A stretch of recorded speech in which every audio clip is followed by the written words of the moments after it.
I've spent the last 9 years in crypto. I've made millions and I've lost millions. It took me years to figure this all out, and I'm finally in a place where consistently since 2021, I've been able to make money every single year. And some years I've made a lot of money. This is a complete beginner's guide that goes through step by step on how to get started investing in crypto. Taking what took me 9 years of actually investing in the crypto space to learn and helping you learn those things a lot quicker. And in this video, I'm actually gonna take $1,000 of my own money and invest it with you from start to finish, showing you how to do everything and making it as simple as possible. I also share a lot of the secrets and sneaky tricks used behind the scenes that most beginners are completely unaware of, including some pretty dangerous things that you should be aware of that could easily cost you thousands or tens of thousands of dollars. In my opinion, right now, there's a once in a cycle opportunity quietly forming in the crypto space. And I personally believe that either late this year or next year, we're going to see another bull run mania where projects and tokens in the crypto space are absolutely skyrocketing in price, like what we saw in 2013, 2017, and 2021. And this is based off the growing year-over-year liquidity, some insane regulation getting pushed through right now, growing ETF flows that are expected to continue to grow year over year, and the wider macro and credit conditions. And if I'm right, and I put a stupid amount of time into researching these things and diving into all the minute details about the macro picture and the crypto picture, if I'm right and there's an epic bull run at the end of 2025 or in 2026, then right now is one of the single best opportunities to actually go learn how to do these things, how to get on chain, how to invest and trade crypto before everyone else is rushing to jump into the space. Okay, first off, most people aren't going to tell you this, but 99% of tokens in the crypto space are garbage. Really, only 1% of the tokens are actually doing something, actually doing some sort of innovation, actually building something useful, or are actually making money or producing some sort of revenue. And that's just because it is really easy to launch a crypto token. These days, to launch something like a meme coin, it literally takes 2 seconds, and you could do it with zero experience. You could go on one of these sites, and it's as easy as making like a post on Facebook or a post on Instagram. In fact, it might even be easier than making a post on Facebook or Instagram at this point.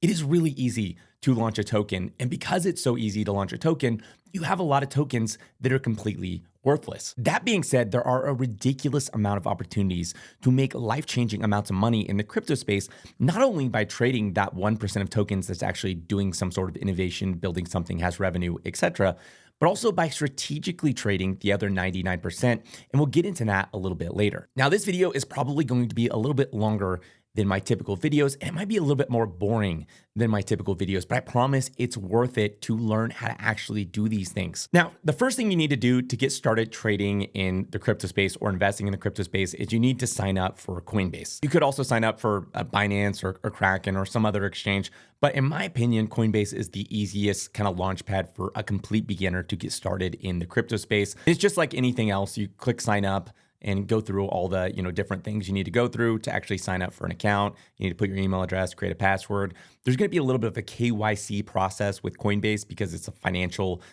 institution. So the same way if you signed up for TD Ameritrade, Robinhood, etc., you're going to have to put in some KYC details to actually get your account, and then you're going to have to link that account to your bank account. Once you create your account, it should look like this, but there's obviously not going to be any money actually in it. You're going to have to get your account funded by depositing cash from your bank. And to do that, you're going to come over here where it says deposit cash. And then you're going to select the amount you want to deposit. For me, it's going to be $1,000. Again, you're going to have to set up your bank account with Coinbase in order to do this. It's a pretty normal process. I believe it's through Plaid, which is similar to a lot of other platforms you may or may not have signed up for in the past. Typically, it involves you entering your bank account information, such as your username, password, and actually signing into your bank account. You click preview, and then you click deposit now. And typically the money should be in your account pretty quick. For me, it's been like 20 seconds and now the money is actually in my account. And from here, if I want to buy something on Coinbase, it's actually really easy. I just find anything I want. Let's say I wanted to invest in some index. I click on index. I select, the amount I want to buy. I click review order, and then I click buy now, and I'll have that index in my account, and it'll be sitting over here in my assets. So right now you can see I have some Akash in my assets. And then I have a little bit of some other tokens, but it'll be sitting over here. And the money I actually deposited into my account is sitting over here under cash. And for most people, when it comes to investing in crypto, especially if you want to buy something like Solana, Bitcoin, Ethereum, etc., Setting up a Coinbase account and trading on Coinbase is going to be enough. That's like, this is where your journey stops. You're going to set up a Coinbase account. You're going to buy the things on Coinbase and you're going to call it a day because you're just looking to buy, again, Bitcoin, Ethereum, Solana, etc. However, if you're wanting to get into crypto to make life-changing amounts of money and get into some of the things that could do a 10x, a 20x, a 30x, a 50x, a 100x, etc., you're going to have to move from trading on Coinbase to trading on chain. That's because most of the assets that are listed on Coinbase are typically already pretty big.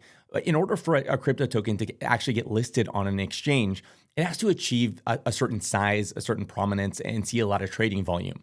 And usually by that time, it's already pretty big. Like a lot of the opportunity has typically been scooped up by early investors who got into that token while it was still just on chain.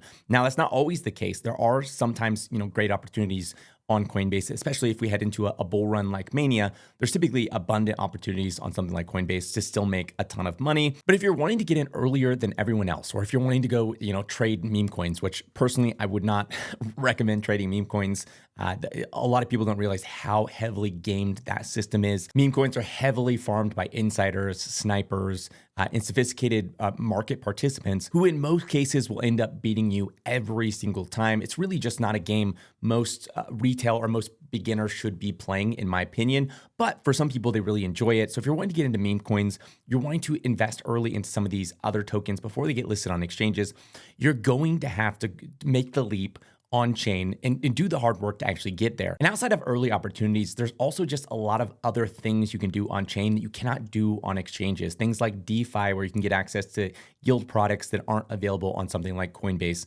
Things like airdrops, which back in 2024, I was able to make over $150,000 by farming airdrops. That opportunity is not necessarily the same today in 2025. A lot of that opportunity has been scooped up, but there's typically opportunities kind of like that, adjacent to that, every couple years in the crypto space, but it requires you being on chain. Now, the first step to getting on chain is using something like Coinbase. We need to first turn our money from our bank account into some form of crypto in order to transfer it to a wallet. And one sneaky little thing that Coinbase doesn't tell you, and a lot of people don't know about, is when you buy on Coinbase, you pay what's called often a spread. So let me show you really quick what I mean. You can see that if I go to invest my full $1,000 in the index cooperative right here, I'm gonna pay a total of $1,000, including spread plus an $18.40 fee. The spread on this one is going to be a 1% spread. The fee is going to be $18, which in some cases, especially if you're trading larger amounts of money, this can really bite into the amount that you're investing. And in some cases, you can actually get cheaper pricing and actually a better fee structure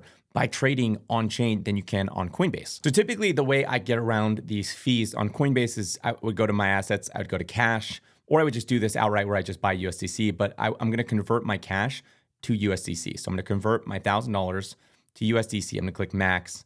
And you can see with USDC, the fee you pay is zero. And there's also going to be zero spread. So my $1,000 in cash is going to turn to, $1,000 in USDC right away. USDC is a stable coin. It's owned by Circle, and Coinbase has like some ownership in Circle. So that's why they give you such a good deal on it. And now if I refresh the page, my dollars should now be in USDC. So yeah, my USDC is now $1,000. I must have had $3 in my account. That's why I'm saying 1,003. It didn't actually give me any money. And actually, if I leave this in here, I'm going to earn 4% APY. This is based off of treasury yield, I believe. That's typically where it comes from. And so I'm going to earn 4% by just holding my cash in here, which is going to be a lot better than your bank account. So even if you just have a bunch of cash and you want to, sit there, have it doing something, you could deposit it here in USDC and you're going to earn some yield on that, which is pretty awesome. Now, the next thing you're going to need to do is you're going to need to download a wallet to actually send those funds to. And it's going to depend on, the wallet you pick is going to depend on where you're wanting to trade. There are different networks or different blockchains that you can actually go do things on. There's Ethereum, there's Arbitrum, there's Base, there's Polygon, there's Solana, and all these things have different ecosystems and different things and tokens to trade on them. And for most of those ecosystems, the wallet you're going to want to pick is going to be Rabi Wallet. That covers most of the different blockchains. Like most of them can use and integrate with Rabi Wallet. And Rabi Wallet is by far my current favorite wallet. It just absolutely crushes other wallets like MetaMask, etc. But a really close second, and honestly, it's a really amazing wallet experience, is going to be Phantom. And that's what you're going to want to download if you want to use Solana. And this Phantom also works on Base and a couple other chains as well. For the purpose of this video, we're going to focus on Rabi Wallet. Once you kind of learn one wallet, you understand how to use the others. It's really not like rocket science once you get it down. They're all very similar. And just a word of caution when it comes to wallets, which a lot of people completely ignore, but I personally think is a pretty critical rule, is that I personally avoid mobile wallets like the plague. There's nothing particularly wrong with mobile wallets, but I have noticed like 99% of people that end up getting hacked or have some sort of issue with their wallet, it typically ends up being a mobile wallet. And the wallet itself really isn't the problem. The wallet's fine. There's nothing wrong with the wallet.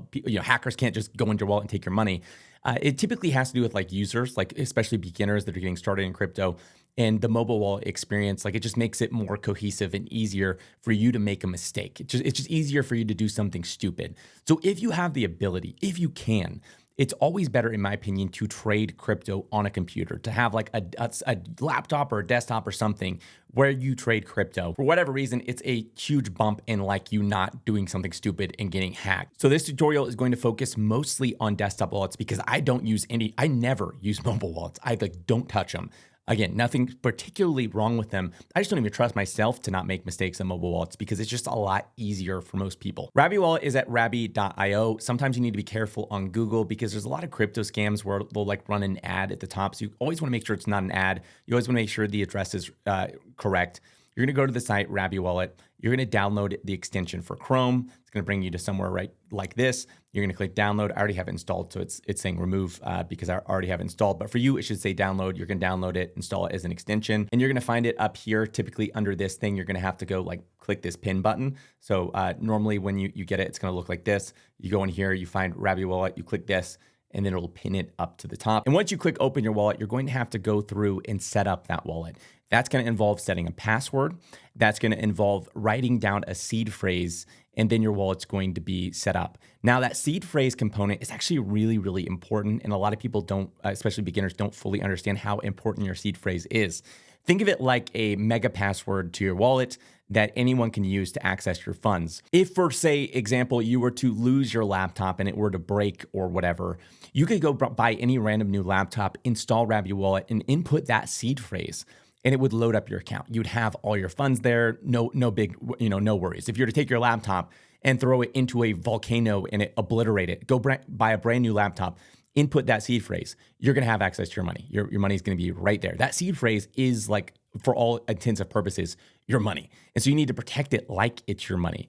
And if somebody else were to get access to that, say somebody over in a different country, they get access to that, they could buy a laptop, install Rabi, put in your seed phrase, and now they have access to your money and they can transfer it to their own accounts. So you're going to want to write down that seed phrase, but you're going to want to keep it safe because, you never know if your laptop does die, or maybe you lose access to your account for whatever reason, like you forget your password to your Rabi wallet, or I don't know.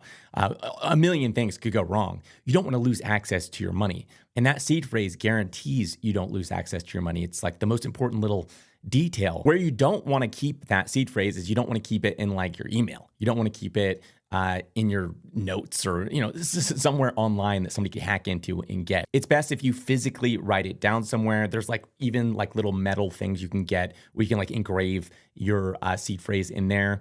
Typically, it's best to have like 2 copies of your seed phrase in 2 different locations. If you're worried about like putting it at a family member's house, somebody will stumble upon it. You could always split it up so you could have like half of it at one family member's house, the other half at another's house. You can get really creative with how paranoid you want to be about it. But the point is you want to back up your wallet in some form or another. And if you want to be super paranoid and super secure, you can always get a hardware wallet. Personally, I do recommend that everyone have some form of hardware wallet. Usually the Ledger Nano is totally fine. They have these like Ledger stacks and whatever. You can get those too, I guess, if you want. But it's typically around $79. It's a really small investment, especially if you have thousands of dollars invested in crypto. And it hooks up to your Rabi wallet. So you can actually go and add an address, and you can connect your hardware wallet to import that address from your hardware wallet. Basically, instead of using a seed phrase for this specific wallet on your desktop, you would now be using a seed phrase for the wallet on your Ledger. But other than that, you're using Rabi wallet the same as anyone else would use it. You just have an extra step where you have to approve any transaction you do on your actual physical ledger device versus approving it on your desktop. So there's like an extra security step, and the devices like Ledger, Trezor, etc. are built to be extra like Fort Knox secure, so that when it comes to like people trying to hack and get your private keys, etc., it's a lot more difficult to do. And so once you have your wallet set up, the first thing you're going to need to do is you're going to need to copy your address. You're going to go up here and you're going to click this button, and it's going to say it copied your address. You're going to go to Coinbase. You're going to click send crypto. You're going to paste in your address, and then you're going to double check your address is correct, typically looking at the first 4 letters and the first or in the last 4. And you just want to make sure that you didn't somehow mix it up, or that you didn't somehow copy another address. It's just good hygiene, good habit to always double check that the address you copied is the same exact address you pasted. You'd be surprised how many times people have made a rookie mistake by they didn't copy it right, or they had another address copied, etc., and then they end up sending funds to the wrong account. And especially you just getting started, you're going to want to just send a tiny bit of money the first time you do it to make sure you're doing it right, because who knows, you're brand new to this. Maybe you're missing something, you're forgetting something. So at first, send a tiny bit, make sure you're doing it right, and then you could send the rest. If everything looks good, you can hit enter or click right here. You're going to select what you want to send. I'm going to send USDC, and then you select where you want to send it. And depending on where you want to send it, you're going to need gas. Gas is like the network fee token to actually do things on that network. On most networks like Ethereum, Base, Arbitrum, Optimism, the network token that you're going to use to pay gas is going to be Ethereum. But on certain networks like Solana, Sui, the gas token is going to be a completely different token. And for me, I'm going to buy 3 different tokens in this video. 2 of those are going to be on Ethereum. 1 of those is going to be on Base. So I'm just going to need some Ethereum to send over. So before we do anything, we're going to swap over a tiny bit of our $1,000 into Ethereum so that we have gas in order to pay the fees we need to pay in order to do things on that chain. And I'm just going to convert $30 into Ethereum. So I'm going to click review order, and I'm going to click convert now. Then I'm going to click refresh. I'm going to click send crypto. I'm going to paste in the same address. I'm going to click on Ethereum. I'm going to send $23 worth of that Ethereum to that address on the Ethereum network. I'm going to click done. And then I'm going to send that crypto again to the same address, but this time I'm going to choose Base. And I'm going to send the remaining Ethereum to Base. Now I'm going to go check my wallet. I'm going to click on transactions, and I can see I did receive the ETH on Ethereum, and I did receive the ETH on Base. So Base, Ethereum, you can see those transactions. The ETH was received in this wallet. For your wallet, because it's brand new, you'll be able to see it in the balance, but because I already have money in here, I'm not quite able to see it in the balance. Now I'm going to send my actual USDC over to that wallet. I'm going to go to my assets, cash, USDC. I'm going to click send, paste in my address, make sure I double check it. I'm going to send 600 to Ethereum. So 600.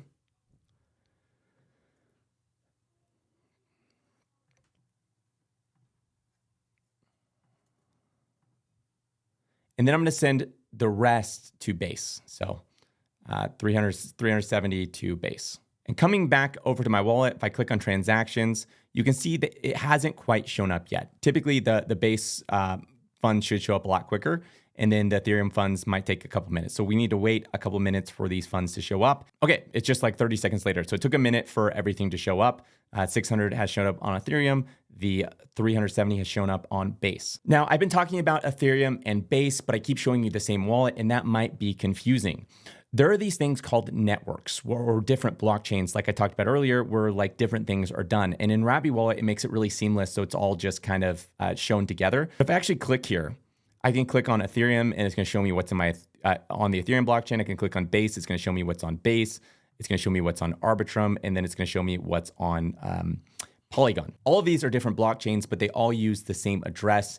And the way you kind of differentiate that is when you're sending it, you're always selecting a network you're sending it to. In different blockchains, it's just kind of confusing. I could spend the next 20 minutes trying to explain it and give you like a good analogy or whatever. But most of you guys, you wouldn't get it because it's weird. You just got to kind of use it and you'll get used to it. But yeah, when on Coinbase, you differentiate which blockchain you're sending it to. Am I sending it to Ethereum? Am I sending it to Base? Am I sending it to Polygon? And for the most part, they're going to be the same address. The difference is going to be like Solana uses a different kind of address. But Coinbase is pretty good at making sure you can't send it to like the wrong network if you put in an address. Since I put in a 0x address on here, you notice Coinbase doesn't let me send it to these other networks because they use different address types. So it's pretty good at putting on safety guards to make sure you don't make a mistake.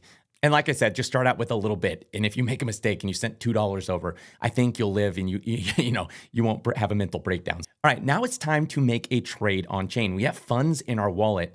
Let's go buy something. Let's go make a trade on chain, using our wallet directly. Now, I'm using an app called Magic Money, and this is actually something that I personally built, so I'm a little bit biased toward it, but I actually built it to be a really easy trading experience for people who aren't used to trading crypto, and I think it's actually meaningfully easier than most other dexes. And the first token I'm going to buy is a token called Index. And so I'm going to go on here, I'm going to type in Index. It's going to pull up the token Index. I'm going to click on it. The cool thing about Magic Money is it actually loads in the contract address for you, and you can trade it right here. So it knows where it's at, what chain it's at, and it loads it in. But even still, for me, I'm always paranoid that it's the wrong contract address or there's going to be an issue. So I always double check. And the way that I double check this is I go to this site called Dex Screener. I go up here and I search the token name for that token. For Index, the token is Index. You can see that right here. One Index. So that's the name of the token. So on Dex Screener, we're going to type Index. And you're going to see there's going to be a lot of different tokens with the name Index, which could be really, really confusing, which is why you want to make sure you're using the right token or you're buying the actual token you want to buy. And usually the easiest way to do this is to look at a couple different things. You can look at the age of the project. So if you know this is an older project, then it should have an older age, as well as you can look at the liquidity. And you can see that this token has 253K worth of liquidity. This one only has 79K worth of liquidity. This one has 39K, this one 15K, 28K, etc. This one only has $33 worth of liquidity. And the one I'm trying to buy is this Index token with $8.8 million in market cap. So this is an $8.8 million market cap token sitting at $1.23.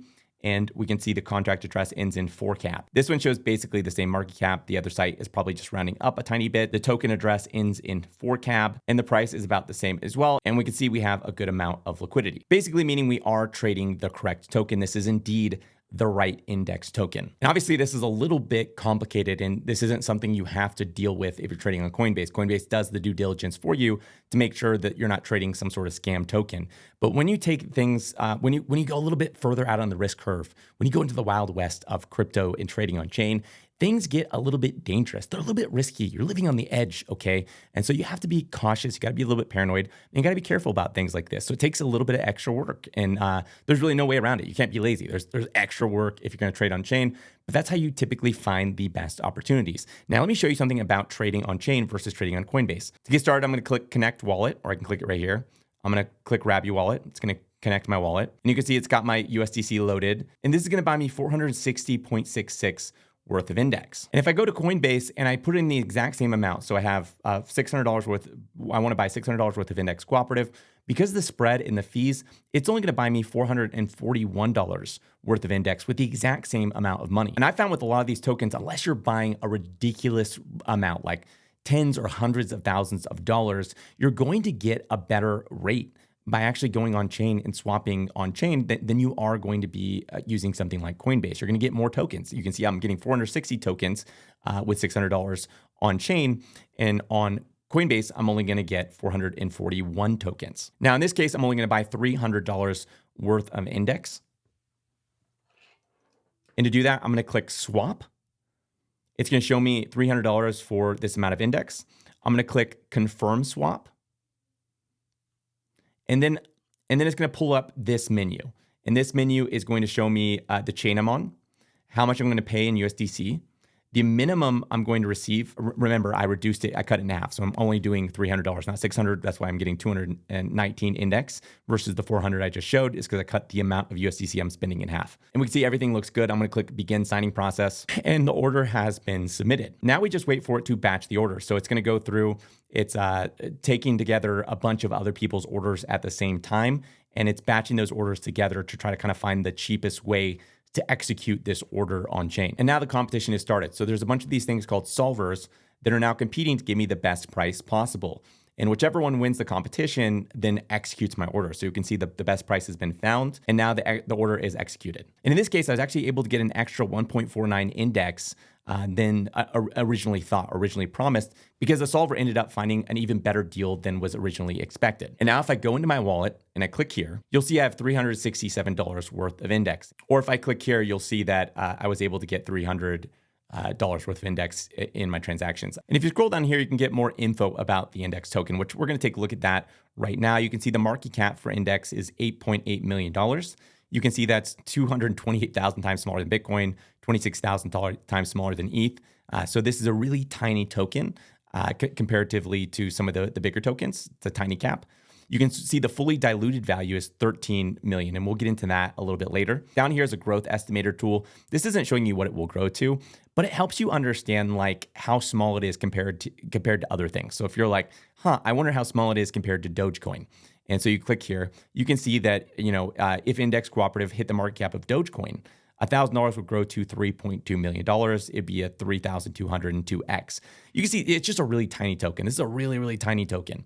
And over here, it shows you the performance versus the top 1,000 tokens. Now, let's say we wanted to get a different token. For example, let's say we wanted to get Winner, which is another one of my favorite tokens. We click right here, and you'll note that even though we were on the Ethereum network, it automatically loads Winner and it automatically loads it up on the Arbitrum network. So we're going to click import right here, and then Winner is going to be automatically loaded into here. The problem in this case is that I actually don't have any funds on Arbitrum. And so we're going to fix that really quick. What we're going to do is we're going to go to Coinbase, and we're going to go to home.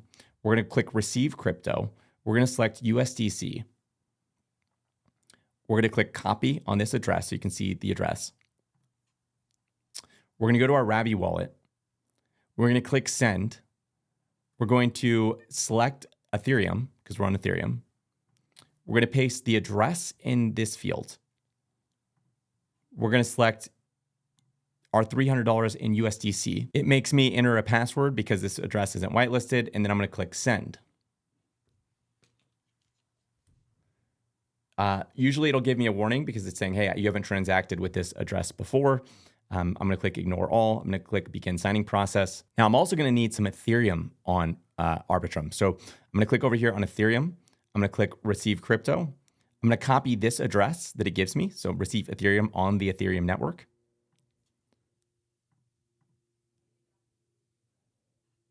I'm going to click send. I'm going to paste in that address.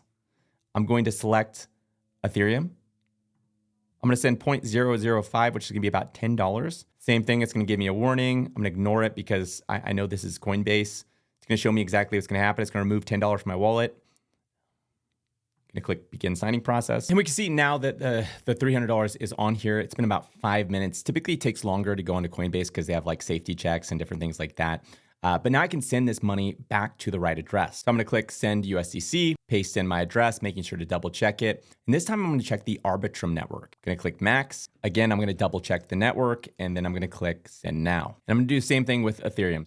And if we check the transactions, you can see that I have received $300 and some ETH on the Arbitrum network. And if we click right here and we select Arbitrum, we can see now I have the $300 and the ETH. So let's refresh the page. I'm going to connect my wallet back to Magic Money, and I'm going to select the $300 in Winner or in USDC to convert to Winner. And you can see now it's able to do that. I'm going to click swap. Same thing. It's going to give me how much of USDC is going to turn into how much Winner. And I'm going to click confirm swap. Always looking in the wallet to see what's happening. You always want to make sure you're doing the right thing. And it's basically going to go through the same exact process. You're going to have a competition start. It's going to look for the best price. It's going to find the best solver. And then, that one actually filled really quick. I was able to get an extra 178 Winner. And looking at Winner, you can see this is another really tiny cap, sitting at 4.34 million in market cap. Way smaller than Bitcoin, way smaller than Ethereum. And it's outperformed over the last day, and it's really outperformed 98% of tokens in the last 7 days. And a lot of new people get really confused about what market cap is. And it's actually probably the single biggest error that like a new person in crypto makes is not understanding market cap versus price. A lot of people think that the price of something is small. Let's look at XRP. I love looking at XRP because this is one that a lot of people get wrong. So when you look at the price of XRP, it looks like a really small token, especially when you think about Bitcoin. Bitcoin is, $100,000 per token. This one's only $2. So a lot of people on TikTok, YouTube, etc., will be like, what if XRP hits the same market cap as Bitcoin, or the same price as Bitcoin? It hits $100,000. Can you imagine how much money you'd make and stuff. But that's actually like a pretty crazy and a pretty silly thing because as you see down here, the market cap of XRP is $131 billion. It's only 15 times smaller than Bitcoin, and it's 2 times smaller than ETH. It's actually a very, very large token, especially compared to a lot of the tokens that we were just looking at. In fact, if it hit the market cap of Bitcoin, it would only be a 15x. A lot of people think it'd be like this massive, massive amount of money made, but it would actually only be a 15x. It's a ultra large market cap token, even though it's just $2. Then that's because the size of a token is determined by the market cap, not by the price. This tells you how big the token is, not this. And going back and looking at Winner, you can see this is a really tiny token, okay? It is also a really tiny price, but it's a really tiny token sitting way smaller than Bitcoin, way smaller than ETH. And this token will never reach the market cap of Bitcoin. Never. It's not possible. It's not possible for most tokens to do that. That's just a crazy, crazy thing to say. But to give you an idea of the scale, the only purpose of this is to give you an idea of the scale. Again, it will never hit the market cap of Bitcoin. That would be I don't even know how big that number is. I can't even tell without commas, but it would turn every $1,000 into $462 million. I mean, this is just a tiny, tiny token. Or even versus something like Solana, you can see that it's still really tiny. They turn every $1,000 into $19 million. So this really helps you see the size of a token. You know, is it big or is it small? Now, I mentioned fully diluted value as like an important thing as well. And this is one, again, a lot of people don't understand. Market cap tells you size. Fully diluted value tells you how much dilution can happen for that token. Imagine that you got a 1 of 4 Charizard Pokemon card, okay? Only 4 of these were ever made. And they're each worth $1 million. You have $1 million Charizard card because there's only 4 of them, and collectors really want them because there's only 4 of them.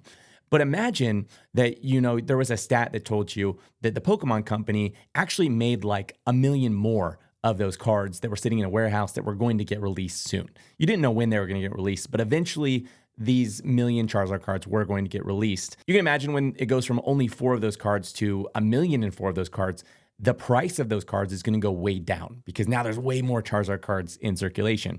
Fully diluted value is basically that. It tells you how many new Charizard cards are going to be coming into circulation. So you can see with Winner, right now, roughly a little over half of the tokens are currently in circulation. So roughly half of the tokens are out there being traded. But the other little bit less than half will eventually come into circulation. So it's kind of like if there was 4 Charizard cards in circulation, but we knew another 4 were going to eventually get released. Anyway, we're going to check out Unagi's UNA token. And this token is on Base, and this is going to be my last buy in this tutorial before I move on to other things. I'm going to do the same thing. I'm going to connect to my wallet, and then I'm going to click Max on the USDC. We're going to click Confirm Swap. We're going to click Begin Signing Process. Trade went through on Base, and we have now 31,000 UNA. We actually got an extra 169 due to finding a really good solver. Now, one thing I want to highlight about UNA is that the contract address that gets listed on CoinMarketCap, CoinGecko, and also on Magic Money is this one, right? This is what's known as the contract address for UNA. Even if you do a Google search, it's going to tell you this is the contract address for UNA. However, if you go to Dex Screener and you type in UNA, you're going to note that the contract address here is different. Remember, the other contract address ends in A9. This contract address ends in D67. This one is on Base, and the other contract address you can see is on Ethereum. And so what actually happened is they ended up moving over to Base. Everything got switched over, and they have a new contract address. And there's all kinds of ones you can make mistakes on if you don't actually check first on Dex Screener to make sure there's a good amount of liquidity. We can see there's 113,000 in liquidity on this one. It's got good volume. It's been here 10 months. It's got the right market cap. So we know this is the right and correct one. And what you can always do if you're worried is you can go here. You can copy the correct contract address right here. And then you can come onto somewhere like here. And you could go right here. And in the search name or paste address, and you could paste the address right here. And since we already have it loaded, it's not going to do anything. But that shows you that it's the correct address. Now, as I just showed you, sometimes there is different tokens that use the same ticker. There's a lot of different scams and different things you can run into. That is why I showed you that process of taking the contract address or taking the name, going to Dex Screener, looking it up and looking at the amount of liquidity, making sure the market cap and the price are about the same. They should basically match, and making sure everything lines up. If it doesn't and you don't know what to do and you're worried or you're just like, not sure, stop and just take the time to make sure you know what you're doing so you avoid scams and different, mess ups that can cause you to lose money. Now, one of the most important keys that I've learned when it comes to investing in crypto is position sizing. This is really, really key because what a lot of people will do when they get into crypto is they'll find a token they really like and they'll be like, hey, I really like this token. I want to invest a lot of money into it. And they'll take, however much money they have to invest and they'll throw it all into that one super high risk token because they believe it's going to go up, or their friend told them it's going to go up, or some YouTuber told them it's going to go up. That is always a mistake. You should never throw all of your money into one of these tokens, especially if you're brand new to crypto. That is just a really stupid thing to do. What I do, and I've been in this space for 9 years, and I feel like I really, really know this space, but even still, when I have a token that I really believe in, I think it's going to be the greatest token ever, I'll never invest more than 5% of my total portfolio into that one token.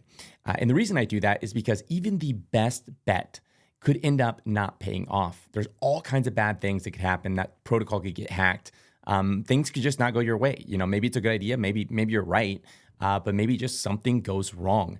And you always got to account for the unknown, which is why you just never put too much into one single play. And even for the tokens I'm most bullish on, I'll never do more than 5%.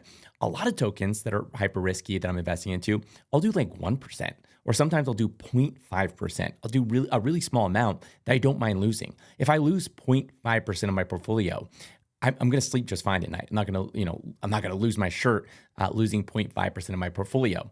And this is what a lot of people I feel like get wrong. They'll see me invest in this token. They'll be like, that token's crazy risky. Why would you do that?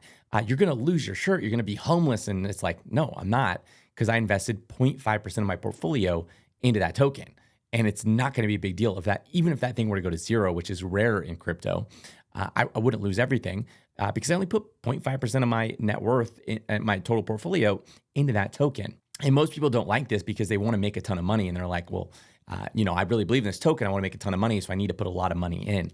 And last cycle in 2020, I ended up investing $760 into this one token. It was a small token at the time, and it was just $760. And that $760 over the course of the next year and a half ended up turning into over $150,000. And that was with me taking $20,000 out along the way. So you don't need a lot of money to make money on some of these asymmetrical bets in crypto. Because I showed you some of those tokens are so small. They're really tiny, which means they're really risky. But if they do end up popping off and going the direction you think they will, you can make a lot of money in those tokens. But it doesn't take a lot of money to make a lot of money in those tokens because they're so small. Bigger tokens like Bitcoin, Ethereum, etc. Yeah, you gotta put more money in to make money because they're not gonna 1,000x. But some of those smaller ones definitely could. I mean, 1,000x is very rare, but they could 100x, 50x, etc. And I personally think for most people, the best setup would be 80% Bitcoin and 20% alts, especially if you're a beginner. That's just my personal take. That's not investment advice. I'm not your financial advisor, obviously. But for most people, so they can sleep at night, it just makes a lot of sense to, if you're getting started, dip your toe in, go 80% Bitcoin and then 20% in the alts. And that keeps you really safe, okay? Because Bitcoin, it always pops back up, at least historically, right? People that bought at 69,000 last cycle at the peak are now sitting up if they held through the bear market at 100,000, right? So it's a lot harder for most people to lose a substantial amount of money in Bitcoin. It's historically been a safer asset in crypto than a lot of these altcoins. And so if you have a portfolio that's 80% Bitcoin, 20% altcoins, you have your risk in that 20%. And maybe some of those moonshot bets end up making you a ton of money, but you also have your more reasonable conservative bet in Bitcoin, and maybe it does a 2x or a 3x or something like that. Now, that's not how I invest. I'm way out on the risk curve. I have a ton of money in a lot of alts, very, very little in safe assets, but I've been doing this for 9 years. And I can handle the volatility. I can handle the chaos in the market. And from my experience, most people that are brand new, they just can't. Emotionally, they can't do it. They'll sell at the bottom. They'll buy at the top, and they'll make all the beginner mistakes. And so this is a way to keep yourself safe. Again, do what you want. I'm not your financial advisor. That's just how I would tell a family member or friend the advice I would give them would be that. Now, something that's really important to understand in crypto is liquidity. Liquidity is the amount of money available for that token to swap that token into something else. Let me give you an example. I had a meme coin that I invested into. I stuck around $3,000 into this meme coin. That $3,000 ended up over the course of weeks turning into millions of dollars on paper. In my wallet, it said I had millions of dollars worth of this meme coin, which probably sounds really exciting. I'm like, oh my gosh, I'm a multimillionaire meme genius right now. But the thing is, the liquidity for that token was really, really tiny. It was around, I forget what it was off the top of my head, a couple 100,000 or something. Meaning, although my wallet said I had millions of dollars, if I went to sell those millions of dollars, the most I could get was like a couple 100,000, max, right? It's actually a little bit less than that, but the most I could actually cash out was just 100,000 or 200,000, which is a lot of money for sure. But I would have absolutely decimated the price and taken that thing down 99% by doing that. So liquidity is kind of like the money you can pull from to exchange your token for something else. The smaller the amount of liquidity, the easier that token can move around. So if it has a really tiny amount of liquidity, just a little bit of buying can skyrocket the price, just a little bit of selling could dump the price.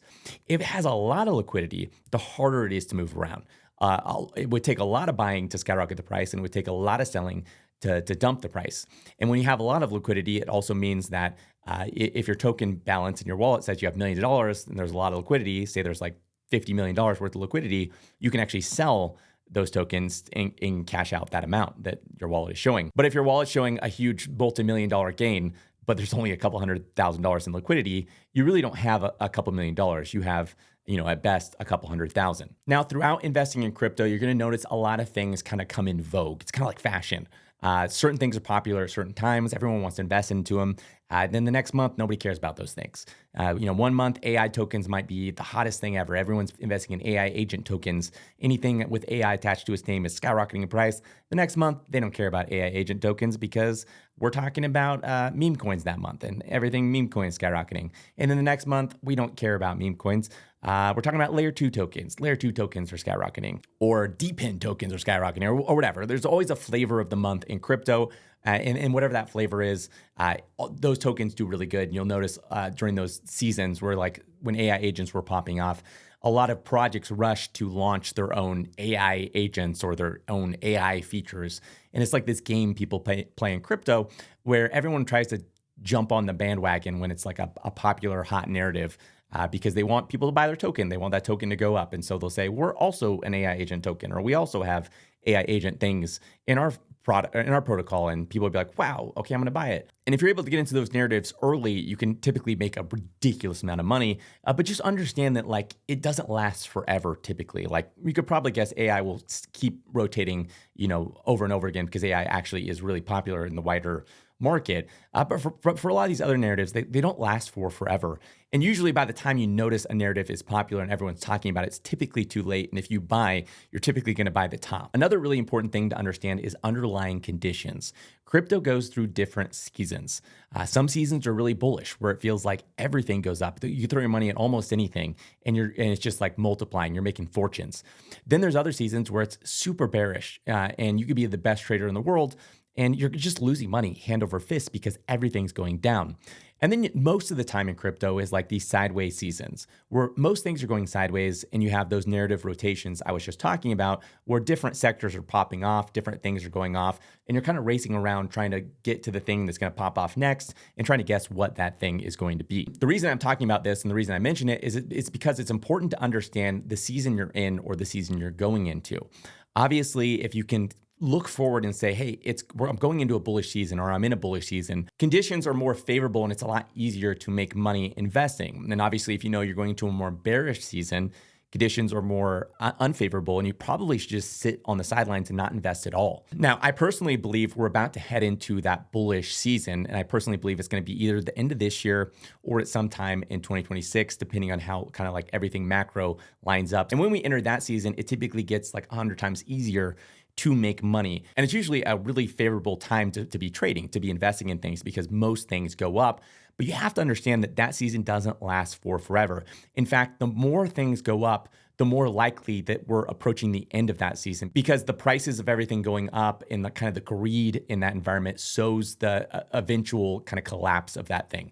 Because things like leverage, things like unhealthy financial decisions people make when they're really greedy penetrate into that market and kind of corrupt it from the inside and kind of they're like termites eating at the foundation of this beautiful house. And eventually it gets so weak that everything collapses. And that's what typically people go through in like 2022. If you're investing in 2021, you probably experienced that. In 2018, people experienced that. In 2014, people experienced that. That was that after brutal collapse where everyone's like, this crypto stuff is a scam. I just lose money. Oh, well, it's because everything went too high.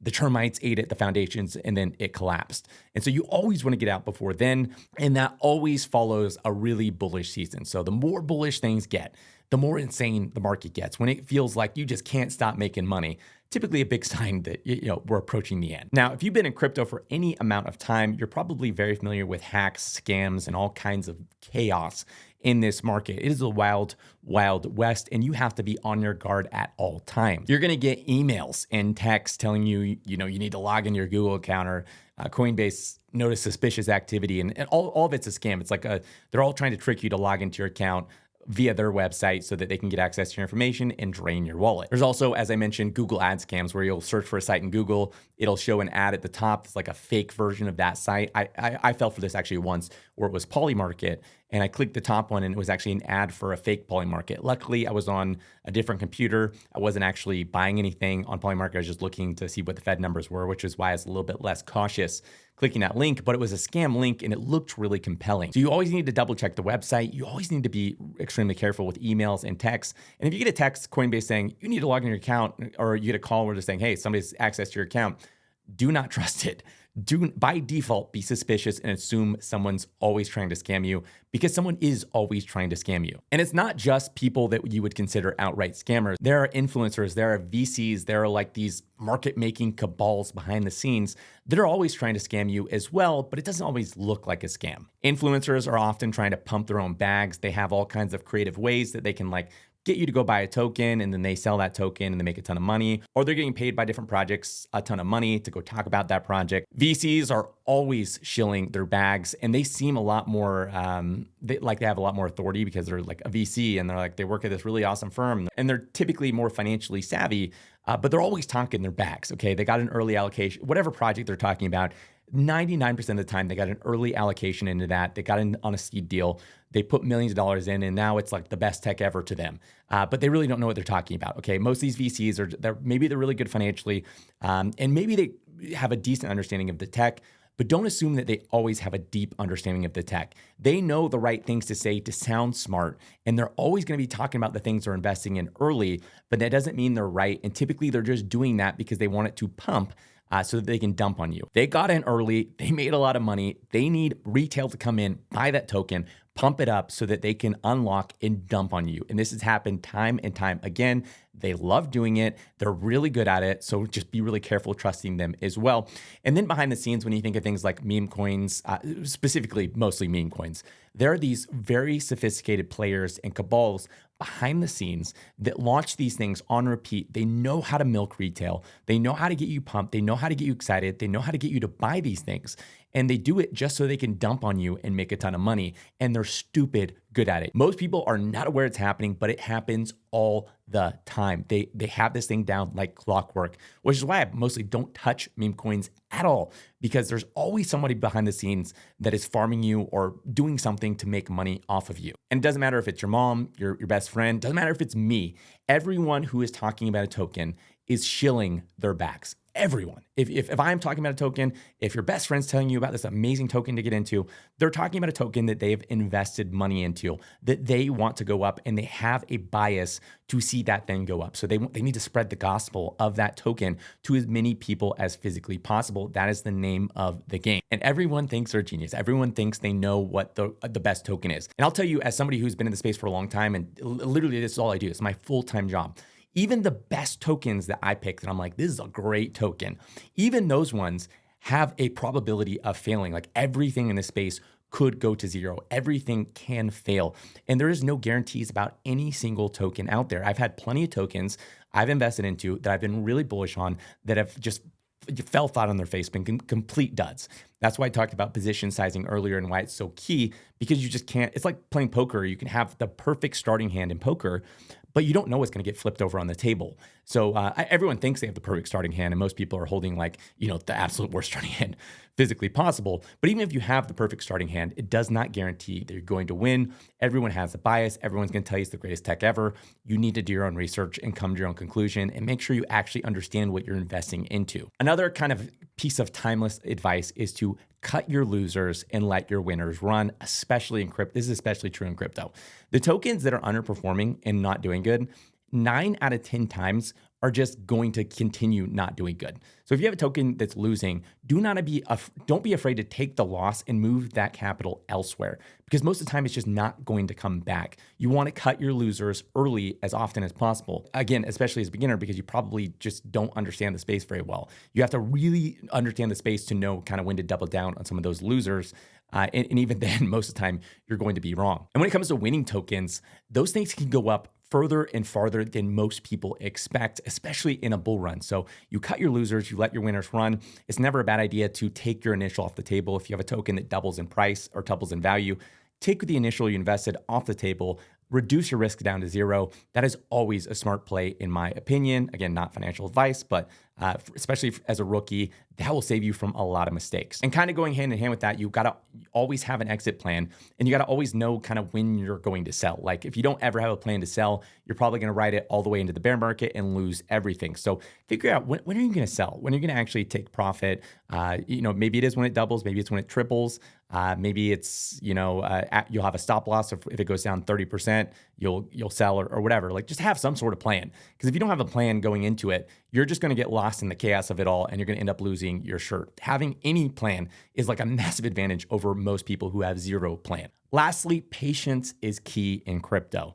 There are so many people that rush in here. They want to make a fortune. They throw their money in. It doesn't go up, for a week, and then they end up selling and missing out on everything. Or there's so many people that they'll invest into a token. It goes down 5%, or they invested at a wrong time. They end up selling the bottom, and they end up buying back the top later when we hit a bull run. Patience is key. Having kind of a long-term outlook is key in the crypto space. And you got to just take your time and learn this. It's just like anything. It's you want to go play baseball, you want to go play football, you want to go learn how to ride a bike. It takes time to get good at that thing. And you're not just going to get on the bike and automatically know how to ride that thing. You're going to fall a lot. You're going to make a lot of mistakes. You're going to have a lot of scraped knees, and you might pop a tire or two. That's a normal part of any process when it comes to learning. I have no idea why most people think investing is just going to be automatically easy and they're just going to be automatically good at it the first time they jump in. It's such a crazy thing to believe. You're going to make mistakes. You're going to fail. You're going to lose some money. That's how you learn. But it's worth it once you learn, because once you get good at it, you can make a lot of money. And there's nothing cooler than going to bed and waking up and you've made a ton of money. I've had days where I've gone to bed and overnight made more money than I had previously made at like my full-time job in an entire year. It's magical when your money is making money for you, but it takes time to get good at this, and it takes a lot of learning and a lot of failures. And failures are tough. People don't like failing. They don't like sucking at something, and everyone hates losing money. But that's the cost. If you're interested in joining the Obsidian Council, it's currently closed to new members, but you can join the waitlist in the description of this video. In the Obsidian Council, I do weekly market and macro updates. I share my entire portfolio, update every time I buy and sell. I do monthly market deep dives, weekly Q&As, and a ton more. Again, you can sign up in the description of this video. As always, none of this is investment advice. None of this is me telling you to do anything with your money. I am obviously not your financial advisor, and you always need to do your own research. If this video is helpful, make sure to hit that like button. And if you want to see more videos like this, make sure to hit that subscribe button and the little bell next to it to be notified each time I release a new video. Thanks for watching, and I'll see you next week.